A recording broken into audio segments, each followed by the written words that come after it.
Morning. Hey, Megan. Hey, Anya.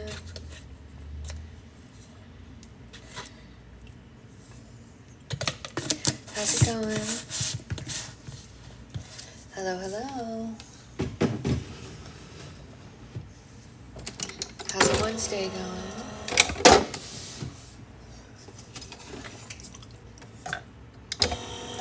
It's 4 p.m. for you. Yeah, so your day must be chugging along, right?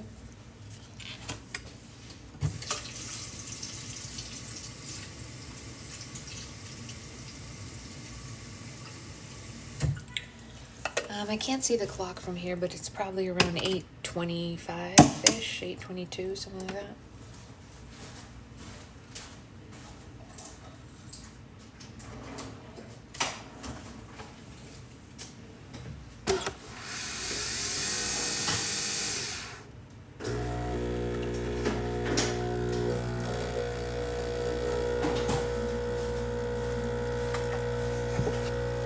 Morning. Good morning. Oops.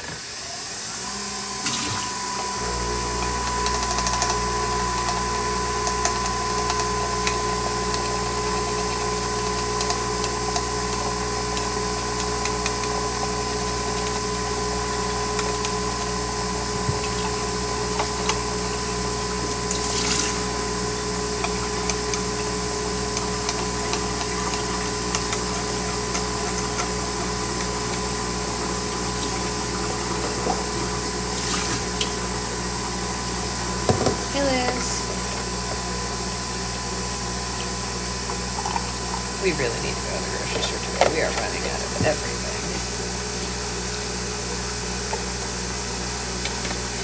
Everything. Hey, Karen.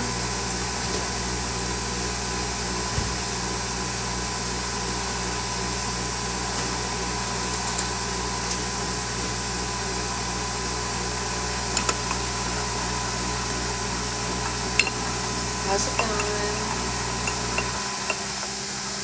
Currently in Brother Work on playing today's slime on today's slime was pretty good. Good. Wait till you get to tomorrow's. Tomorrow is one of my favorites. Oh my gosh, I'm so obsessed with tomorrow's slime.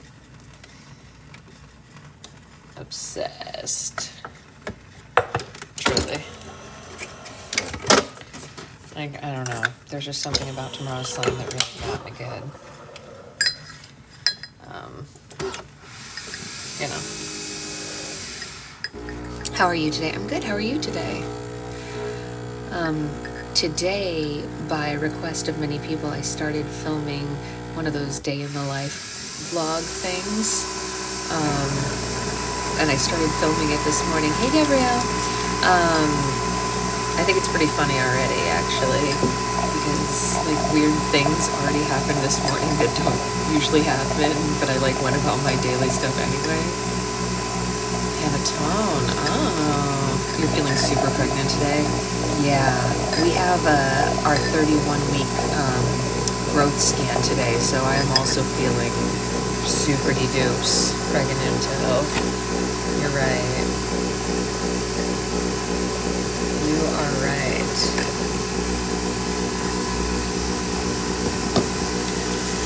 Super de-dupes.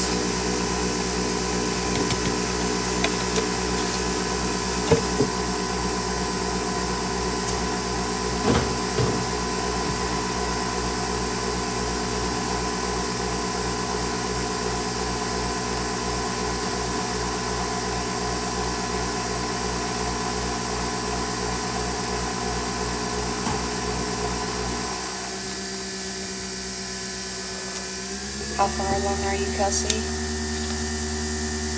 Oh my gosh. Sometimes these are just impossibly hard to open. Hey, Avery, you got on. I saw your message this morning that you were having trouble getting TikTok to open, so I'm glad you got it to work. Random thought I had yesterday forgot to ask, would snow fizz and jelly work? I don't know. Doesn't mean we can't try.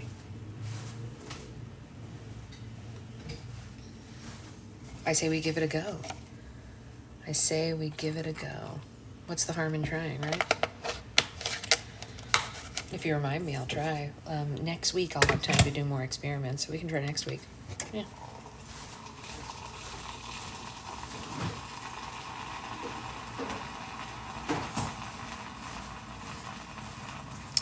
They're telling me 26 weeks to have another scan, I believe, and further along. Oh, you know what? Advocate for yourself, Kelsey, because they had my due date wrong too. TikTok got crashing on me yesterday. I actually deleted and reinstalled. Really? Huh, interesting. It took me until my 20-week scan, I think, for them to pay attention to the dates that I knew I had. So, yeah. You never know what they're gonna do. I'll remind you, that intrigued me. Yeah, next week I can definitely do that. Yeah, it kicked me out, logged me out, so it was so weird. That is weird, Avery. That is weird. Yeah, Kelsey, I was tracking ovulation like 3 times a day. Yes, we have Roll for Slime today at 4:30 p.m., Shelby. I was tracking ovulation like 3 times a day, and so when I went in for my first scan, I told them, I was like, they were like, well, when was your last period? I was like, my last period was this, but I don't think we should go on that because I know I ovulated late this month. And they were like, yeah, but we always go off last period anyway. And I was like, okay, but I'm telling you. And I said that every single time I went in, and it took until 20 weeks for them to finally be like, this is a little off. Why is that? And I was like,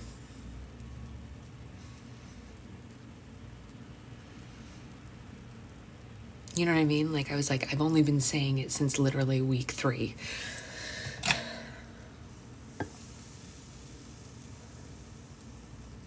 Exactly. They were like, oh, you should have mentioned that. I was like, I should have mentioned that? Like I didn't mention that every single day?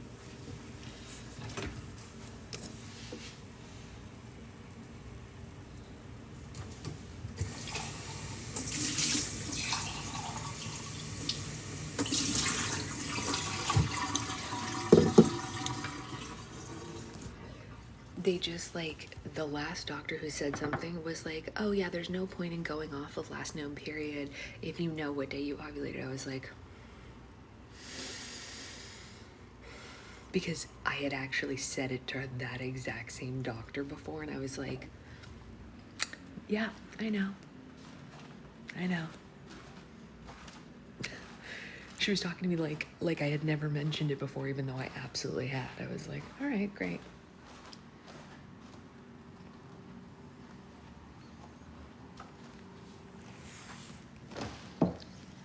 They're a little bit weird sometimes. A little bit weird sometimes. Oh, how's everyone doing this morning anyway?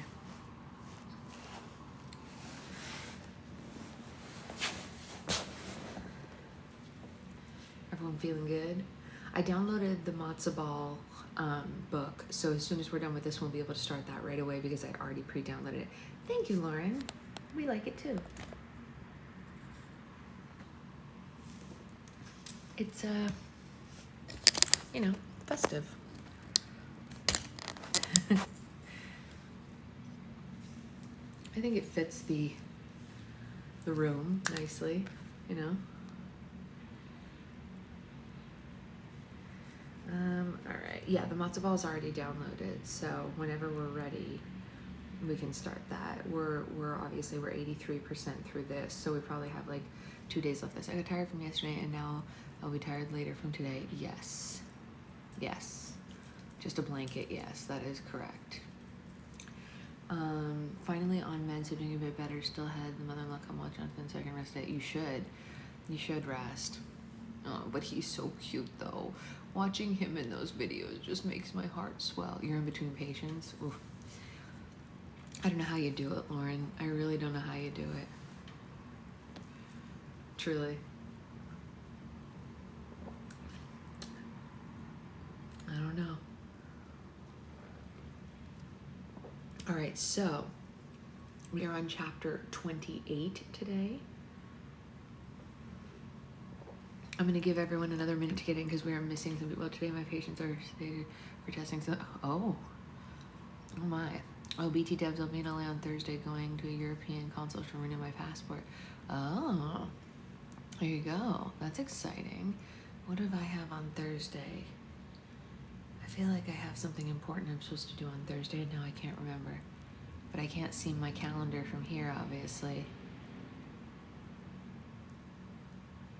Lauren and Nikki, did you guys see that I got Santa's favorite elf charms, or excuse me, Santa's favorite nurse charms for you guys?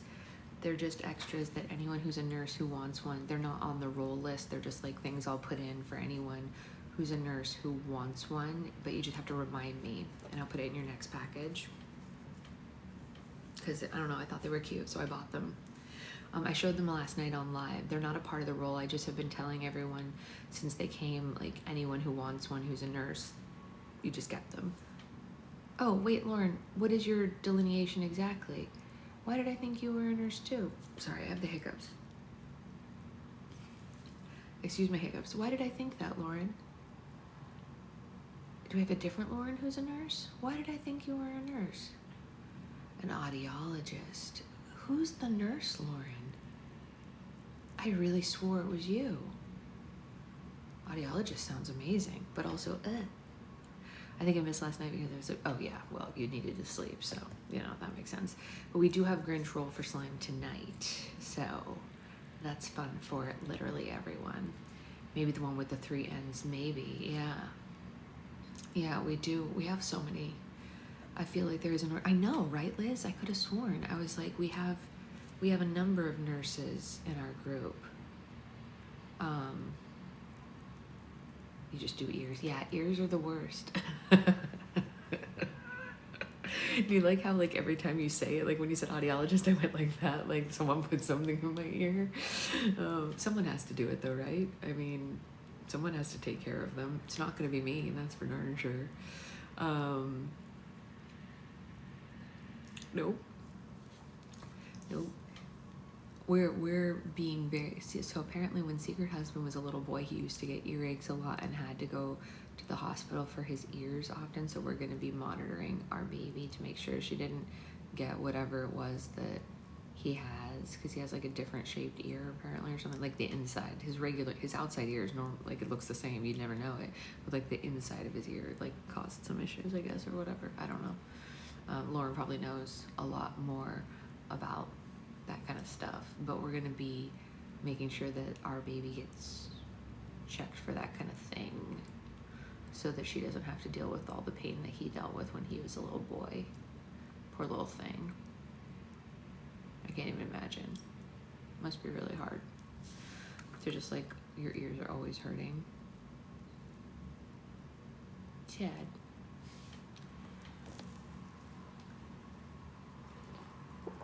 All right, I think we gave everyone ample time to get on. It's 8:35, so we're gonna go ahead and get started with chapter 28.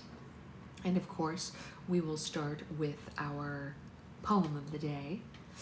There was a camera attached to the otoscope and it was on the screen. Wow, that's crazy.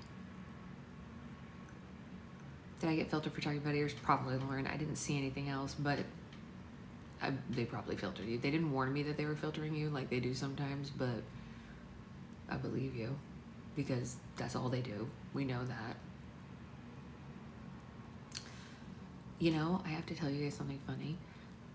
Since I made the Report Me slime, I haven't gotten any violations at all. Not one. Isn't that weird? Isn't that weird? There's Ray and Naisa.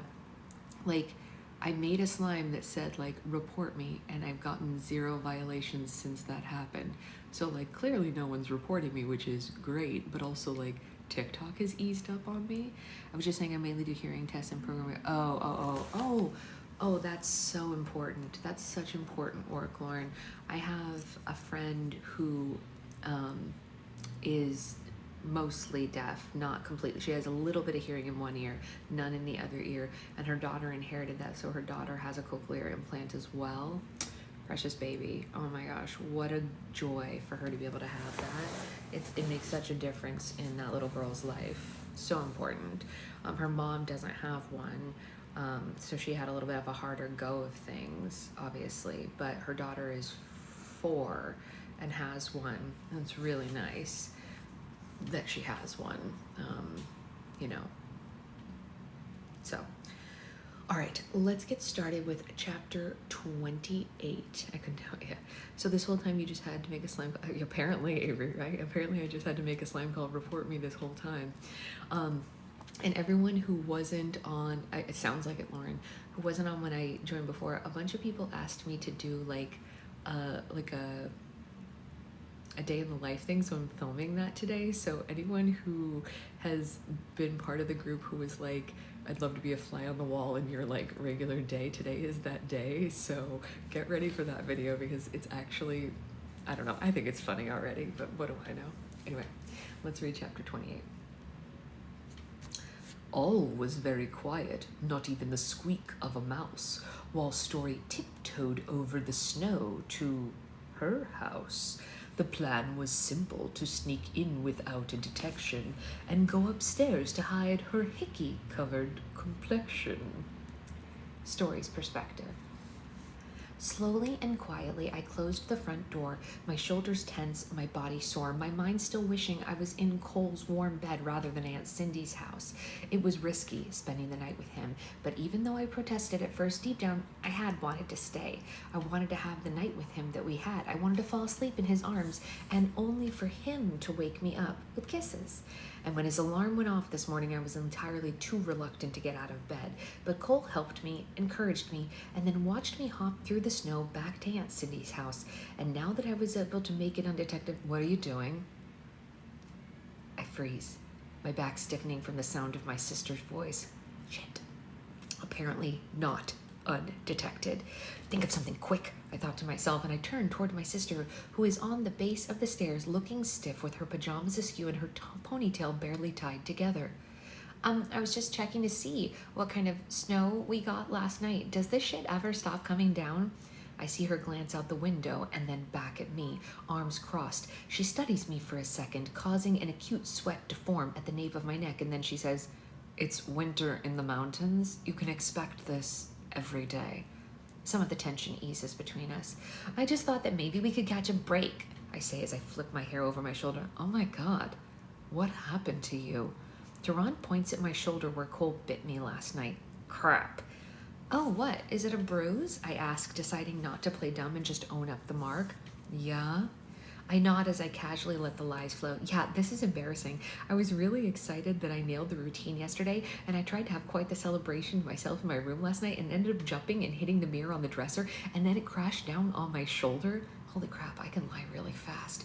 Yeah, I'm surprised you didn't hear it, I groan. Oh, no, I was on the phone with Guy. Did you, well, what, anyway, she studies me. Did you ice it? No, I was too embarrassed. It looks like I have to suffer now. She nods, still studying me. A stretch of silence falls between us before she says, "You seem happy." Because I spent the night with Cole was what I wanted to say, and neither of us wanted to sleep. Instead, we'd sleep for an hour and then wake up, play around, sleep, and then beep boop, and then before I left, he beep booped me up against the door, and I can still feel him all over my body.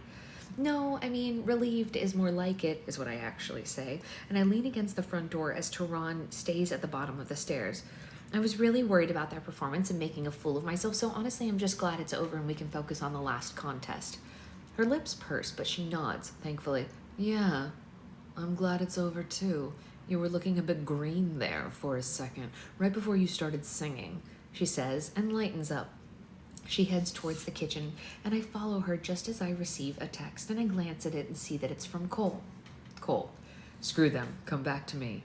I can't hold back my smile as I reply. Story, oh my God, Tehran caught me sneaking back in, but I played it off as checking on the snow. She bought it. Cole, shit, really? Yikes, I'm sorry. Story, no, it's fine. Honestly, she seems clueless. Cole, good. Maybe we shouldn't have beep booped against that door, though. Story, what a silly comment. Of course we should have. Hey, do you want some coffee? Tehran asks, tearing my attention away from the phone. I take a seat at the countertop and say, yeah, sure. My phone buzzes again and I glance at the text. Cole, want to go to Baubles and Wrappings with me today? We can pass it off as the town needing to see us together, but really, I just want to get lost in that store with you. Story, tell me what time. You know I'll be there. I set my phone down and watch Tehran make us coffee. So, hey, how was your phone call with Guy? Fine, she says, and keeps it at that.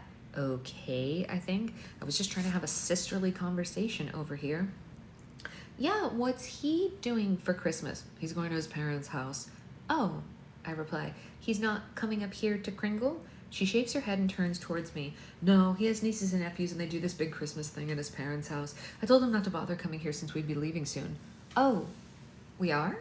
I ask, dread filling me immediately. I mean, you saw Aunt Cindy up on that stage. Not sure how much care she's going to need after Christmas, and I already spoke with Martha and May about helping out with her meals. Huh. I run my finger over the pink marble countertop. I guess I don't know, I just assumed that we'd stay longer, like maybe through the new year. Well, I have a job to get back to, don't you? I mean, I brought my computer with me so I could really work from anywhere. I just fear that if we leave too early and she tries to do something, she might re-injure herself. Honestly, I think she's gonna be fine, Tehran says without a worry in her voice. Why do you want to stay here longer? I thought you didn't care for being here. I didn't, I think. And then I realized it was everything I was missing in my life. I don't know, I shrug. It's grown on me. It has? Her brows lifting, she asks. That's surprising. Why is that surprising? Well, maybe because the entire drive up here you were bitching about having to live in Kringle for a few weeks? Well, I guess my mind was changed. She crosses her arm over her chest and her eyes laser in on me. Oh shit, the death scan is coming. She doesn't use it often, but when she does, I can swear she sees right through me. What are you not telling me? She asks. Nothing, I squeak. You're hiding something. Cue the sweat. Tehran, I feign laughter. I'm not hiding anything from you. Can't a girl change her mind because she's full of the holiday spirit? I guess I don't know, forgot how magical it was here. And she studies me some more, those x-ray eyes cutting through me. And after what feels like a full minute, she says, You're seeing him, aren't you? What? I ask, my eyes wide, my heart pounding. Cole, you're seeing him. What? No, I say. Yeah, you are. No, I'm not. I stab my finger against the counter trying to make a point. Then why do you want to stay? Why are you crying when he sings? And why are you allowing him to kiss you? Shit, she is too smart, way too clever. I consider telling her the truth, but I don't really want to blow this up before the competition, right before Christmas. From the way she's reacting now, I know this isn't going to go over well. Because I've been feeling low, I say, which isn't a lie. I have been. I didn't know how low I was feeling until I showed up here and started to hang out with Cole some more. And Kringle just reminded me that I don't have to be living this dull, cooped up life in my apartment and that there's community all around and things to do. And I don't know, I like it here. And the thing with Cole, that's, I pause. So real, I think. So wonderful, so life-altering. Well, that's just for competition, I say.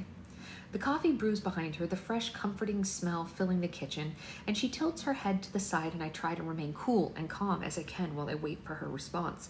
And after a second, she says, You've been feeling lost? I let out my pent-up breath and nod. Yeah, I didn't really realize it until I got here. Why? She asks, looking concerned. I don't know. I think about it for a second. I guess I felt lonely. It's hard to have a job in a place where you don't know very many people and you don't have to fill out an office report, and I have very few friends, but it still feels different being here and everything happens on a deeper level, you know? She nods and then grabs 2 reindeer mugs for us.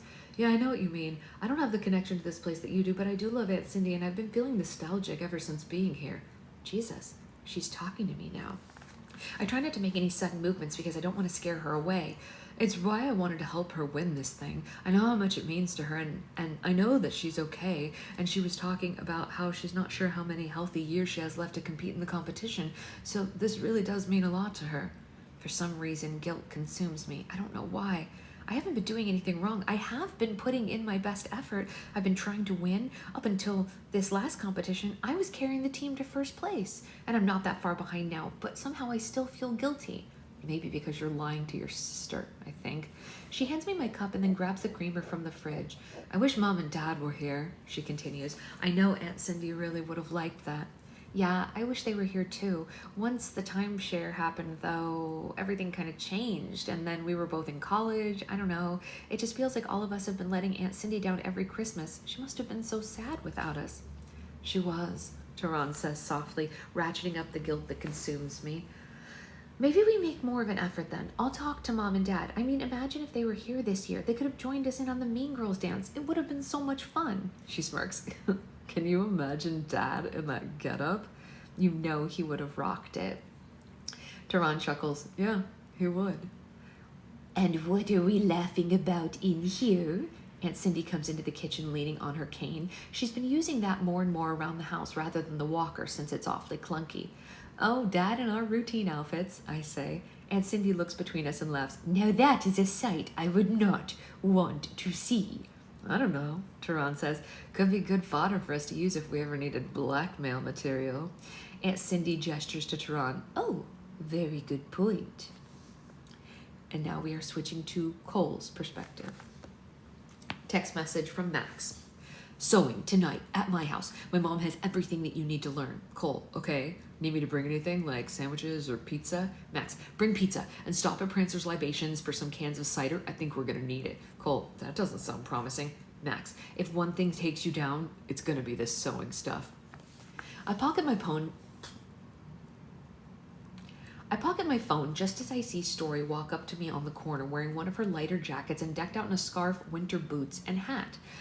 Hey, I say as I take in her cute red nose from the cold. Inside, she says, motioning to the store. I chuckle and I hold the door open for her and she walks right past me and then lets out a deep breath. How are you in just a flannel? You don't even have gloves on. Are you insane? No. Are you? It's 30 out today. Yes, and I fear that my chest pieces fell off during the 5-minute walk from Aunt Cindy's house to here. Well, hell, I hope not, I say as I pull her into me and press a kiss to her lips, loving that we can be open about this. And when I pull away, I try to take her hand, but she shoos me away. What do you think you are doing with those icicle fingers of yours? I was trying to hold your hand. No thank you. Defrost first, and then I'll consider it. They're not that cold, I protest. They're cold enough to make me shiver. She rubs her hands together and then blows on them. If this is going to work between us, then you're going to need to grow some thicker skin. I'm not really sure how to do that, she says. Don't think I care to do the research. I chuckle and I wrap my arm around her shoulder as we walk further into the store. Baubles and Wrappings combines 2 buildings with an added 2nd floor loft that overlooks the signature tree in the center of the store and offers kids a section of unique and vastly overpriced toys.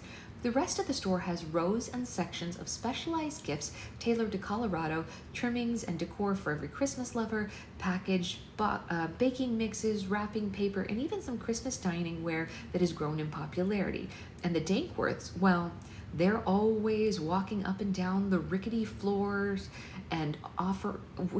floors, offering to help and make sure no one's doing anything illegal, since there are a lot of small things in here that could be stolen. But Baubles and Wrappings is one of those small town stores that people talk about because you're able to find a unique gift, something that isn't so run-of-the-mill. So where do you want to start? I ask her. Well, sorry, wrong voice. So where do you want to start? I ask her. Well, I really should get a present for Aunt Cindy and Jerron. Anyone else? I ask. No, I don't think so. Are you sure there's no one else you want to get a present for? She glances in my direction. If you're referring to yourself, I already have something for you. Wait, really? I ask, surprised. Yep. She glides over to the kitchenware. I've had it planned for a little bit now. Is it you, wrapped in a bow? No, but I'm glad to see where your head's at. Story, where you're concerned, my head is always thinking about that. And she chuckles. That makes you incredibly easy. Yeah, it does, and I'm not even sorry about it. Yeah, I bet you're not. She picks up a pair of salt and pepper shakers that have been made into Mr. and Mrs. Claus. Hey, these are adorable. Bob Krampus has a pair in his kitchen. Do you think he looks at them and thinks, boy, I'm salty? I snort and pull away so I can look her in the eyes. Was that a dad joke? Possibly. Do you think I should submit it to the Dad Joke Emporium? Is that a thing? I ask. I don't know. It sounds like it could be a thing. Well, then maybe you should. She sets the salt and pepper shakers down. Maybe I will. Ooh, look at these tea towels. I love the vintage print on them. That's a recurring print, I say. You'll find it on the placemats, the tablecloths, and then some of the knickknacks. I think it's the print that Mrs. Dankworth chose for the season. There's a new one every year. Oh, well, good on her. I don't think Aunt Cindy needs another tea towel or a tablecloth, though. She has so many, and Tehran's been in charge of changing them every week so they all have equal time in the light. Aunt Cindy's words, not mine. My mom would do something similar. She has a lot of mugs and dishware, and she would be sure to rotate them so they all had a chance to celebrate Christmas. Isn't it weird that we can believe inanimate objects have feelings? She asked. Yeah, but my mom was a huge believer. We move over to the candles, and Story picks up the balsam wood one, takes the top off it, and gives it a large sniff. Wow, that smells amazing. She leans the candle in my direction, and I take a sniff as well. This smells like Max's office. Ooh, we should have Beep Boop in there. I would love to do it surrounded by the smell of trees. I laugh. That can be arranged. She picks up an apple pie candle and sniffs it. Would you really have Beep Boop in your friend's office? I would Beep Boop on top of my friend if it meant being able to be with you. She pauses and gives me a sideways look. Did you hear how that sounded? I shrug, not caring. I said what I said. She nods and picks up a candle labeled Christmas Sweater. Now, would that be considered a threesome if we Beep Booped on top of Max? I sniff the candle when she offers it, not too impressed. No, I don't think so. He would be considered an object in the scenario, like a bed or a desk. So like all other inanimate objects, would he also have feelings? Well, if we were Beep Booping on top of him, I'm pretty sure he would have feelings about it, and knowing him, it would be pretty idiotic feelings. What do you mean by that? She picks up the balsam candle again and tucks it into the crook of her arm as we move toward the ornaments. Meaning that he probably wouldn't be annoyed. He'd be more proud. Like, he needed to encourage us and offer pointers. That's just the kind of guy Max is. She chuckles. Oh my God, I could so see him doing that. Like, hey, Cole, try beepity boop with beepity boop. Shh, I say on a laugh. Christ, I do not want to get kicked out of the store because you're talking about beepity booping. Remember the Dankworths patrol the aisles, and you're on their watch list ever since you knocked over their signature tree that one year. She paused and turned toward me. Wait, I am? I nod. Yeah, there's a picture of you behind the register and everything. Wait, seriously? That was an accident. I should go ask them to take it down. She heads towards the front, but I tug on her arm, laughing. No, Story, I'm kidding. There's not actually a picture of you. Her brow pulls together in a frown, and she pops her hand on her hip. That's not funny. That was a very traumatic moment for me. I tilt her chin up. It's okay to laugh about it now. It's been over a decade. Yeah, but still, there may be whisperings of what happened. I shake my head. Trust me, the things that they whisper about now are how Jimmy Short accidentally peed himself by the make your own wreath display. Wait, really? He peed himself? I nod and we move through the ornament aisle pretty quickly, soon heading to the clothing section. Yeah, he peed himself. He said he had a burst water bottle in his pants, but honestly nobody believes that, especially around the security footage that was passed around. What did he do in the security footage? While he was talking to his now ex-wife looking at the display, he was shifting side to side, looking like a 3-year-old trying to hold his pee. And then he got spooked by one of those motion detector decorations, and the pee was just scared right out of him. His wife was humiliated, and shortly after the season, they divorced. Because of what happened in the store? I shake my head. No, I think they were heading in that direction to begin with, but I don't think the incident helped at all. He's been trying to recover ever since, hence why he's trying to win the crinkle competition. I think he sees it as the ultimate way to get back at his wife and show her what she's missing out on, since it's such a huge honor in this town. I don't know if you've seen her in the crowd watching, but she's the one in the bright green jacket and the large peppermint candy cane earrings. Oh my God, I know exactly who you're talking about. That's his ex-wife? Yeah. At the Carolyn Cafe, Max told me that she was licking her lips while watching Jimmy. Licking her lips? I nod. Yup. Like she was enticed. Word on the street is people saw them talking outside the cafe, so honestly, who knows? Maybe they'll find love again. Aw, second chance romance. Well, if he wants that, I hope it happens for him. What about Ursula Kronk? What's her story? She's one of our first responders. I say as Story picks up a scarf, and she wraps the scarf over herself and smiles, looking adorable. I unwrap it and shake my head. Ursula wanted to represent her team, so she decided to join, and she does some side hustling with donations, and at the end of the year she announces how much she raised for the town's first responders. Last year, she raised enough to make repairs to the firehouse that were desperately needed, like new beds for the living quarters and updated computers. She also won last year, so I'm sure she entered looking for a repeat. Oh, that's actually pretty cool. I kind of feel bad that she's struggling this year. What place is she in again? 4th. It's a weird showing for her. I've heard people, and when I say people, I mean Max telling me the gossip that people said, say that she liked competing against your aunt, but it hasn't been the same this year. Well, she could compete against me. No, it's not the same apparently. I pick up a pink crew neck sweater with red lettering that says, "There are hoes in this house," and I hold it up to Story. This feels very fitting for you. She glances down at it and then laughs. Oh my God, I love that. Will you grab me a medium? Seriously? Yeah, I'm gonna need that in my wardrobe. Thank you. And then she moves on to a green one and holds it up to me, and it has a picture of Santa on the front. and around it the words Big Nick Energy. I think this one was made for you. A rumble of laugh comes out of me. Damn right it was. What size? Because you're getting it. And maybe you can wear something other than a flannel shirt for once. Hey, I happen to like my shirts, but an extra large will do. Ooh, beefy man. She pulls out an extra large and drapes it over her arm. What do you think you're doing? I ask. I'm getting you this sweatshirt. I can grab them. I reach for it, but she shies away from me. No, I'm getting it. You get me the pink hose shirt. Or I can get both. Or you can listen to me and just get the pink one. She stares down and I decide to listen to her. Fine, but if you see something else that you like in here, please tell me so that I can get it for you. I do see something, she says and looks down at my crotch, but I don't think it's for sale. I smirk at her. Don't worry, I'll tie a bow on that for you later and give it to you. Oh yeah? You're going to give it to me? She wiggles her brows. And here I thought I could be the cheesy one. Afraid to tell you, there's a little bit of cheese in all of us. That's a weird comment. Hey, Nikki, I say, causing her to laugh and then lean into me, and I take her hand and she lets me this time and we move over to the knickknacks.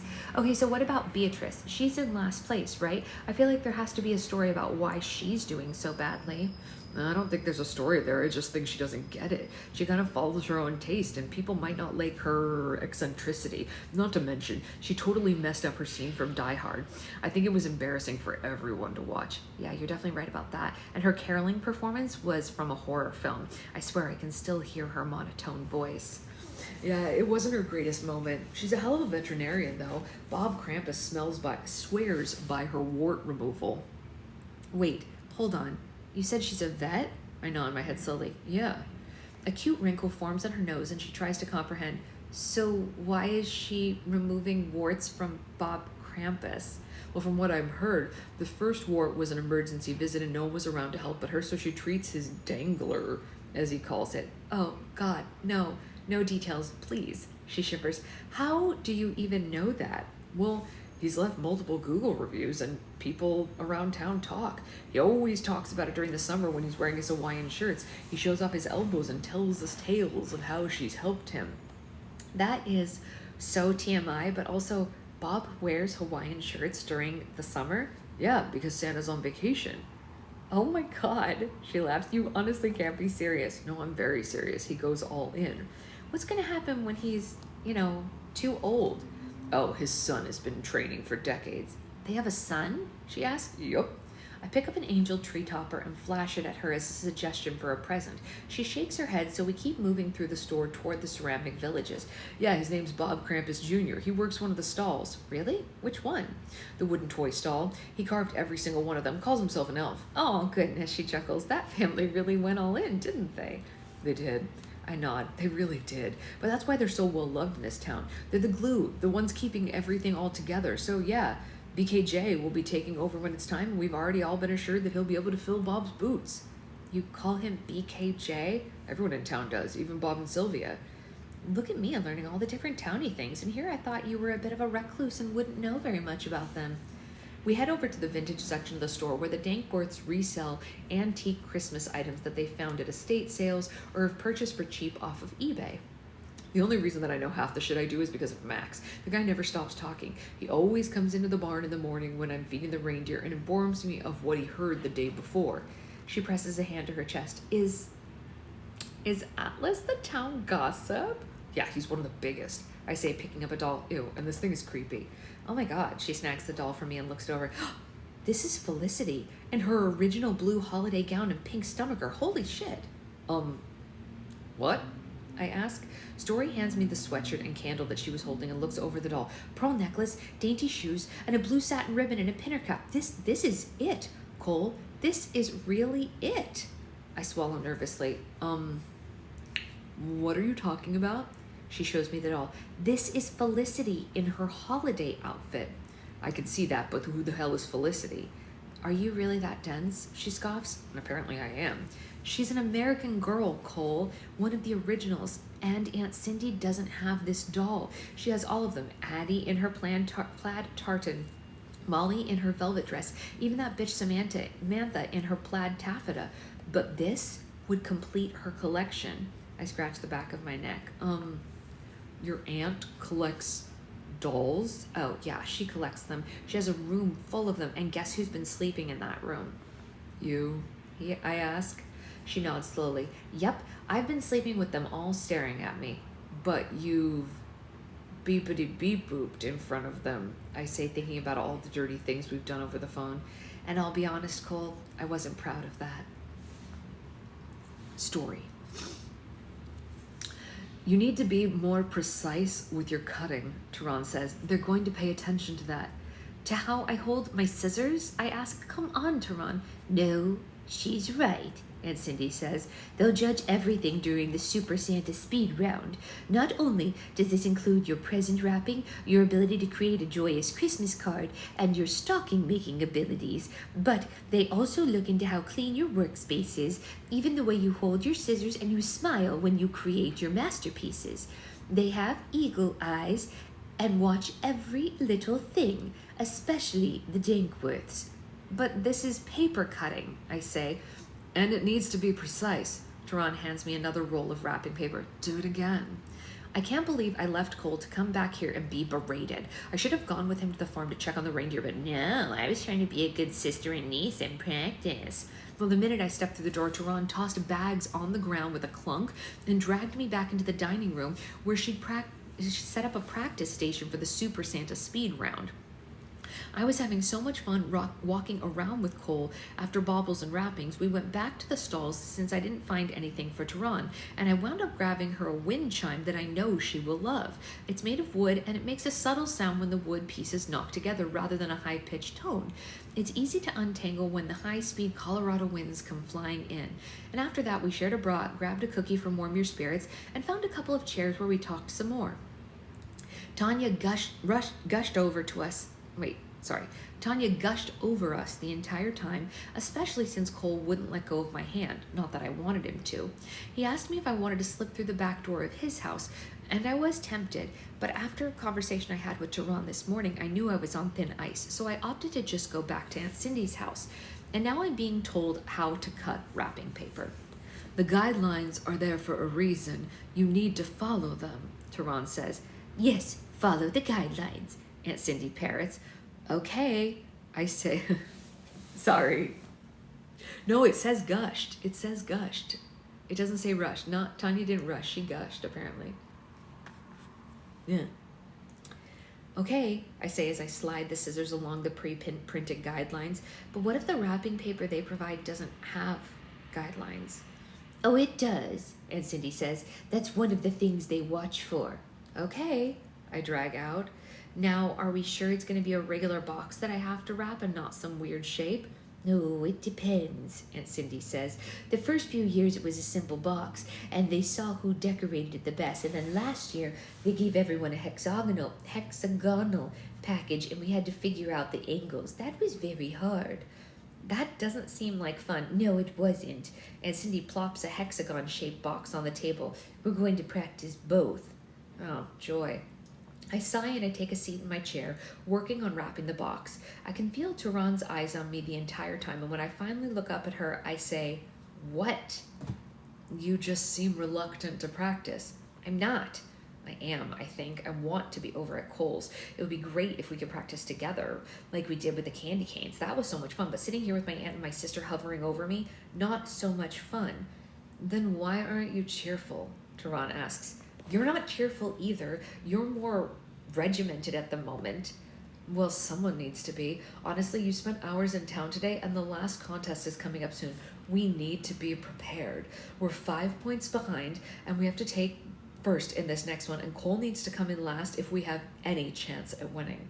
That sounds a little dramatic, I say. We also have the lights contest and the overall Christmas joy scoring from the spies around town. And Cole hasn't really improved on his display at all, and we have added some things to the house. The candy cane lollipops along the porch, those were a nice touch. Tehran perks up. Thank you. It took a while to make sure that they were straight, but once I started using the level, I thought they added some pizzazz. And changing the bulbs in the porch lights, that was also a nice touch. That was my idea, Aunt Cindy says. Oh, well, it was a good one. I tape the paper together at the top using double-sided tape so it doesn't show, and I even fold the raw edge over. And listen, I continue, the card making will be a breeze. I've been scrapbooking with Aunt Cindy for years, and I know what goes into a good Christmas card. We only need to worry about the stocking, but I have an idea. Oh? Aunt Cindy says with piqued interest. Yeah, we need some felt and a upholstery needle and some yarn.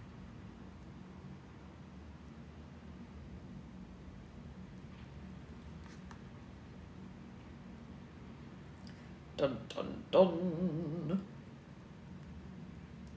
I need an old lady in every book so we can give it. Yes. So the next chapter is fairly long, so we won't be able to read it today because I do have a doctor's appointment today. But that was a delightful chapter, very sweet, very telling. I will be back on this afternoon for Grinch Roll for Slime, and more videos of slimes from the restock and stuff like that will be posted today, so keep an eye out for that. And restock is tomorrow. Oh God, I have so much to do. Okay, I'm gonna go get stuff done for the restock. I'm barely coffee-ified, Anya, and I will see you all at 4:30. I hope you have a great day until then. Bye, guys.